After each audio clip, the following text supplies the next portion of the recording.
Assalamualaikum warahmatullahi wabarakatuh. Bayangkan suatu malam yang tenang. Semua orang sudah terlelap dan kamu sedang duduk sendiri, memandangi langit gelap yang bertabur bintang. Di saat-saat seperti itu, tiba-tiba pikiran mulai melayang. Ada pertanyaan yang pelan-pelan muncul dari dalam hati. Aku ini sebenarnya hidup untuk apa? Pertanyaan itu mungkin terdengar sederhana, tapi sebenarnya ia bisa mengubah arah seluruh kehidupan seseorang. Karena setiap kita, cepat atau lambat, akan sampai pada titik di mana harta, jabatan, atau pujian manusia tidak lagi cukup untuk membuat hati benar-benar tenang. Kita mulai mencari makna. Kita ingin tahu apa sebenarnya tujuan kita diciptakan. Menariknya, Allah tidak membiarkan manusia menebak-nebak arah hidupnya. Dalam Al-Quran, Dia telah menjelaskan dengan sangat jelas mengapa manusia diciptakan, untuk apa ia hidup, dan kemana ia akan kembali. Bahkan, Al-Quran bukan hanya memberitahu tujuan hidup, tapi juga peta jalannya agar kita tidak tersesat di dunia yang penuh tipu daya ini. Sayangnya, banyak orang hidup hanya mengikuti arus. Bangun pagi, bekerja, makan, tidur, lalu mengulangi siklus yang sama. Mereka sibuk mengejar dunia, tapi lupa untuk apa mereka ada di dunia. Lupa bahwa hidup ini bukan sekadar eksis, tapi harus berisi. Bukan sekadar bernapas, tapi harus bermakna. Lalu bagaimana sebenarnya Al-Quran memaparkan tentang tujuan hidup manusia? Apa saja prinsip utama yang harus dipegang agar hidup ini terarah, tidak hampa, dan bernilai di sisi Allah? Dan bagaimana cara agar kita bisa menjalani hidup dengan penuh cahaya dan ketenangan sesuai panduan wahyu? Dalam video ini, kita akan membahasnya dalam 5 segmen penting. Kita akan menyelami ayat demi ayat, bukan hanya sebagai teori, tapi sebagai bahan renungan untuk membentuk arah hidup kita. Mungkin ini akan menjadi titik balik bagi seseorang. Mungkin bagi kamu yang sedang menonton ini, karena sesungguhnya tidak ada yang lebih tragis daripada hidup panjang, tapi tidak tahu untuk apa, dan tidak ada yang lebih indah daripada hidup yang singkat, tapi tahu persis apa tujuannya. Tidak ada penjelasan yang lebih jelas dan langsung mengenai tujuan hidup manusia selain firman Allah dalam surah Az-Zariyat ayat 56. Dan aku tidak menciptakan jin dan manusia, melainkan agar mereka beribadah kepadaku. Quran, surat Az-Zariyat ayat 56. Ayat ini merupakan jawaban paling tegas dari Allah atas pertanyaan besar manusia. Untuk apa aku diciptakan? Tujuan utama hidup kita bukan karier, bukan popularitas, bukan kekayaan, tapi ibadah, yakni pengabdian total kepada Allah. Namun ibadah di sini bukan hanya salat dan puasa. Dalam pandangan Al-Quran, ibadah adalah seluruh aktivitas hidup yang dilakukan dengan niat yang benar dan cara yang benar untuk mencari ridha Allah. Mencari nafkah, merawat keluarga, bahkan tersenyum kepada orang lain bisa menjadi ibadah jika diniatkan karena Allah dan dilakukan dengan cara yang halal. Ibadah bukan sekadar rutinitas formal, ia adalah bentuk pengakuan total bahwa hidup kita milik Allah dan kita hidup di bawah aturannya. Ketika seseorang memahami bahwa setiap langkah hidup adalah bentuk pengabdian, maka seluruh harinya menjadi bermakna. Tidak ada waktu yang terbuang. Bahkan tidur pun bisa berpahala jika diniatkan untuk menguatkan diri agar bisa beribadah lebih baik keesokan harinya. Di sisi lain, hidup tanpa pengabdian kepada Allah hanyalah gerakan tanpa makna, seperti robot yang diprogram tapi tidak tahu tujuannya.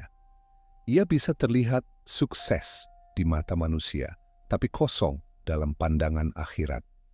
Karena itulah banyak orang yang merasa hampa, meskipun semua indikator dunia menunjukkan keberhasilan. Mereka kehilangan ruh dari tujuan hidup itu sendiri. Allah ingin manusia mengenalnya, mencintainya, dan patuh kepadanya. Inilah makna terdalam dari pengabdian. Dan saat seseorang benar-benar menyadari bahwa dirinya hanyalah hamba, bukan pemilik hidupnya sendiri, maka lahirlah ketundukan yang membawa kedamaian sejati.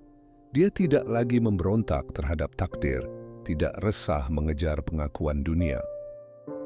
Inilah mengapa orang yang paling bahagia bukan selalu yang paling kaya atau paling terkenal, tapi yang paling sadar bahwa hidupnya untuk Allah.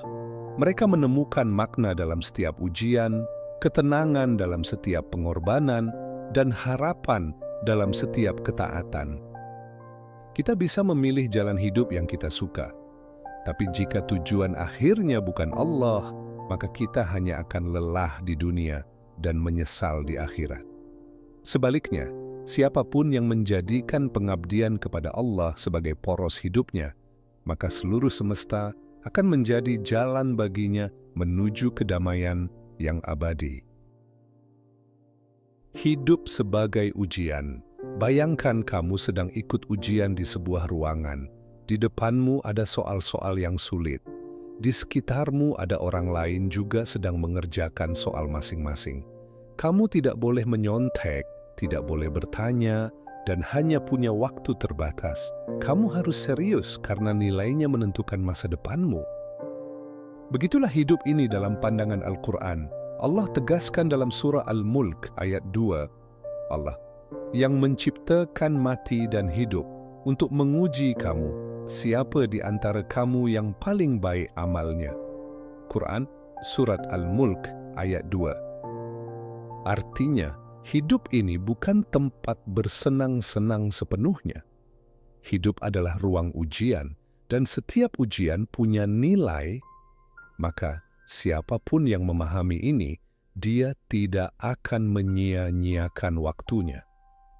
Dia sadar setiap detik adalah kesempatan untuk menambah amal. Ujian ini datang dalam berbagai bentuk. Ada yang diuji dengan kemiskinan, ada yang diuji dengan kekayaan, ada yang diuji dengan sakit, ada yang diuji dengan kesehatan, ada yang diuji dengan kehilangan, ada juga yang diuji dengan limpahan nikmat. Semua kondisi hidup, senang ataupun susah, adalah bentuk ujian yang harus dihadapi dengan sikap yang benar. Yang menarik dalam ujian kehidupan, yang dilihat bukan seberapa sukses seseorang secara duniawi, tapi seberapa baik amalnya, seberapa sabar dia saat sulit, seberapa bersyukur saat lapang, seberapa ikhlas dalam berbuat.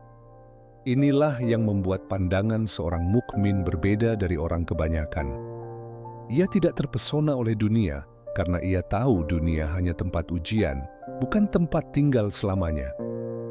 Sayangnya banyak orang yang tertipu. Mereka menyangka dunia ini tempat pesta, maka ketika musibah datang, mereka panik. Ketika harta berkurang, mereka marah. Mereka lupa bahwa ini semua hanya ujian, dan ujian pasti ada akhirnya. Dalam ujian, kita tidak dituntut untuk sempurna, tapi kita dituntut untuk berusaha dengan jujur. Kita mungkin jatuh, kita mungkin lemah, tapi jika kita kembali kepada Allah, menyesal dan memperbaiki diri, maka itu sudah menjadi nilai kebaikan tersendiri. Bahkan, air mata tobat seorang hamba bisa lebih berharga di sisi Allah daripada 1000 hari kemewahan tanpa makna. Dengan memahami bahwa hidup adalah ujian, kita jadi punya arah. Kita tidak akan terlalu larut dalam sedih, karena tahu ini hanya sementara. Dan kita juga tidak akan terlalu terbang dalam senang, karena tahu ini bukan akhir cerita. Yang penting, bagaimana sikap kita di hadapan Allah saat ujian datang mengetuk pintu kehidupan. Menjadi khalifah di bumi, selain untuk mengabdi dan diuji, Al-Quran menyebut bahwa manusia diciptakan untuk menjadi khalifah di bumi. Kata khalifah dalam bahasa Arab berarti wakil atau seseorang yang diberi amanah untuk menjalankan sesuatu atas nama pihak yang lebih tinggi. Dalam konteks ini, manusia ditunjuk oleh Allah sebagai pengelola bumi, bukan pemiliknya. Firman Allah dalam surah Al-Baqarah ayat 30.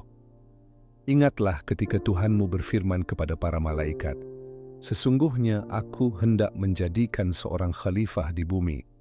Quran surat Al-Baqarah ayat 30. Inilah salah satu tujuan agung penciptaan manusia, untuk memakmurkan bumi, menjaga keseimbangan, dan menegakkan nilai-nilai kebaikan. Sebagai khalifah, manusia dituntut untuk tidak merusak bumi, tidak menumpahkan darah tanpa hak, dan tidak menjadikan dunia sebagai tempat kezaliman. Menjadi khalifah bukan sekadar gelar, tapi tanggung jawab besar. Karena semua potensi yang Allah berikan, akal, ilmu, kekuatan, jabatan, akan dimintai pertanggungjawaban. Kita tidak bebas berbuat sesuka hati. Kita adalah wakil Allah, maka harus bertindak sesuai kehendaknya, bukan kehendak hawa nafsu kita. Tugas kekhalifahan juga mencakup bidang sosial, politik, ekonomi, dan budaya. Maka bekerja dengan jujur, memimpin dengan adil, menjaga lingkungan, membela yang tertindas, semua itu bagian dari misi kekhalifahan. Dan siapapun bisa menjalankan peran ini, selama dia membawa nilai-nilai Allah ke dalam perbuatannya. Ironisnya, banyak manusia hari ini lupa peran aslinya. Mereka merasa dunia ini milik mereka sepenuhnya. Mereka merusak hutan, mencemari air, menindas sesama, mengeksploitasi tanpa batas, dan menyangka tidak akan dimintai pertanggungjawaban. Padahal, sebagai khalifah, peran utama kita adalah menjaga, bukan merusak. Kalau kita sadar bahwa kita hanya wakil, bukan pemilik, maka cara kita hidup akan berubah. Kita akan lebih bertanggung jawab, lebih rendah hati, dan lebih hati-hati dalam bertindak. Kita akan berhenti menganggap dunia sebagai tempat ego dibesarkan, dan mulai menjadikannya ladang amal untuk akhirat. Khalifah bukan hanya untuk para pemimpin negara. Setiap kita adalah khalifah dalam lingkup masing-masing, di rumah, di tempat kerja, di media sosial, bahkan di hati kita sendiri. Dan jika setiap individu mau memainkan perannya sebagai khalifah, dunia ini akan lebih damai, lebih adil, dan lebih diberkahi. Menjadi hamba yang bersyukur dan berpikir. Salah satu ciri khas manusia dalam Al-Quran adalah kemampuannya untuk bersyukur dan berpikir. Ini bukan sekadar kemampuan teknis, tapi bagian dari misi penciptaan. Allah ingin manusia hidup dengan kesadaran, sadar akan nikmat dan sadar akan tanda-tanda kebesarannya. Dalam surah An-Nahl ayat 78, Allah berfirman, "Dan Allah mengeluarkan kamu dari perut ibumu dalam keadaan tidak mengetahui sesuatu pun, dan Dia memberikan kamu pendengaran, penglihatan, dan hati agar kamu bersyukur." Quran Surat An-Nahl ayat 78. Perhatikan bagaimana Allah menutup ayat ini dengan agar kamu bersyukur. Artinya, syukur adalah tujuan, bukan sekadar reaksi. Kita diciptakan untuk menyadari nikmat, mengakui pemberian Allah, dan menggunakannya dalam kebaikan. Tapi syukur dalam Islam bukan hanya ucapan Alhamdulillah. Syukur yang sejati adalah menggunakan nikmat sesuai kehendak pemberi nikmat. Jika Allah beri kita waktu, maka syukurnya adalah mengisi waktu dengan amal baik. Jika diberi ilmu, maka syukurnya adalah menyebarkannya. Kalau diberi harta, maka syukurnya adalah berbagi dan tidak sombong. Di sisi lain, Allah juga banyak memerintahkan kita untuk berpikir. Berapa banyak ayat yang ditutup dengan kalimat seperti afala ta'qilun, tidakkah kalian berpikir? Atau la'allakum tatafakkarun, agar kalian berpikir. Allah ingin kita merenung tentang penciptaan diri kita, tentang alam semesta, tentang akhirat, bahkan tentang sejarah umat-umat terdahulu. Orang yang berpikir akan melihat dunia dengan cara yang berbeda. Ia tidak melihat matahari hanya sebagai cahaya, tapi sebagai tanda keagungan Tuhan. Ia tidak melihat kematian sebagai akhir, tapi sebagai pintu menuju kehidupan yang lebih kekal. Ia tidak hidup asal-asalan karena pikirannya tajam dan hatinya hidup. Sayangnya banyak orang hidup dengan autopilot. Mereka makan, bekerja, bersosial, tapi jarang berpikir, dari mana semua ini datang dan kemana semua ini akan berakhir. Akibatnya, mereka tidak pernah bersyukur. Karena syukur itu butuh kesadaran. Dan kesadaran lahir dari perenungan. Jadi bagian dari tujuan hidup manusia menurut Al-Quran adalah menjadi hamba yang tahu diri. Sadar bahwa hidup ini penuh nikmat, dan nikmat itu harus direspons dengan syukur. Dan syukur hanya akan hadir jika kita mau meluangkan waktu untuk merenung dan berpikir. Jika kita hidup dengan syukur dan pemikiran, maka kita akan menjadi pribadi yang tenang, tidak rakus, tidak iri, dan tidak gelisah. Kita tahu apa yang kita punya, dan kita sadar apa yang belum pantas kita miliki. Itulah kunci kebahagiaan dalam hidup yang fana ini. Mengharap pertemuan dengan Allah, ada satu tujuan akhir yang sering dilupakan, padahal ia adalah klimaks dari seluruh perjalanan hidup seorang mukmin, pertemuan dengan Allah. Inilah cita-cita tertinggi yang disebut berkali-kali dalam Al-Quran, dan inilah yang seharusnya menjadi bahan bakar utama dalam setiap amal. Dalam surah Al-Kahfi ayat 110, Allah berfirman, "Barang siapa mengharap pertemuan dengan Tuhannya, maka hendaklah ia mengerjakan amal yang saleh, dan janganlah ia mempersekutukan seorang pun dalam beribadah kepada Tuhannya." Quran, Surat Al-Kahfi, ayat 110. Ayat ini menyebutkan dua syarat bagi mereka yang ingin bertemu Allah dengan wajah cerah, amal saleh, dan keikhlasan. Ini menunjukkan bahwa pertemuan dengan Allah bukan sekadar keinginan, tapi harus diupayakan dengan sungguh-sungguh. Pertemuan dengan Allah bukan sesuatu yang menakutkan bagi orang beriman. Justru itu adalah harapan. Sebagaimana Nabi Musa alaihissalam rindu mendengar firman-Nya, sebagaimana Rasulullah shallallahu alaihi wasallam sangat merindukan saat kembali kepada kekasih sejatinya, dan sebagaimana para sahabat meneteskan air mata bukan karena takut mati, tapi karena ingin segera bertemu dengan Allah. Orang yang hidup dengan orientasi akhirat tidak akan mudah goyah.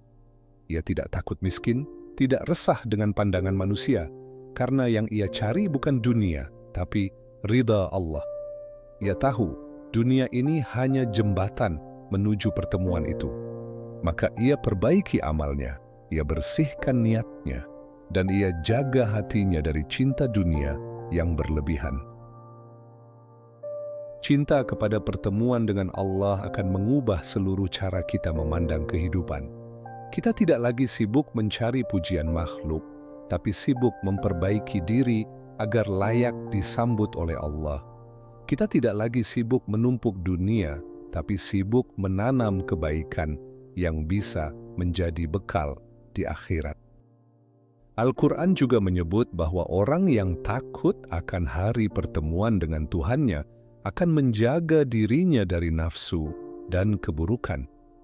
Dalam surah An-Nazi'at ayat 40-41, "Dan adapun orang yang takut kepada kebesaran Tuhannya dan menahan diri dari keinginan hawa nafsunya, maka sesungguhnya surga adalah tempat tinggalnya.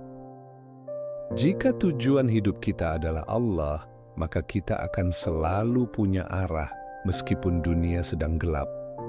Kita akan selalu punya harapan meskipun manusia mengecewakan, karena hati kita tertambat pada sesuatu yang kekal dan sempurna, yaitu Allah.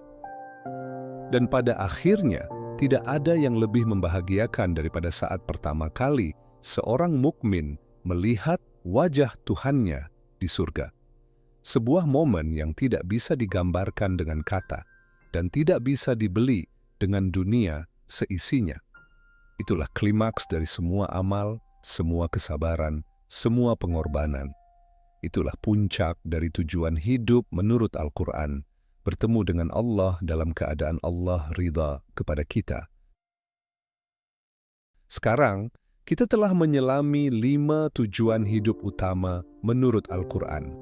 Mengabdi kepada Allah, menjalani hidup sebagai ujian, menjadi khalifah di bumi, hidup dengan syukur dan pemikiran, serta mengharap pertemuan dengan Allah di akhir perjalanan.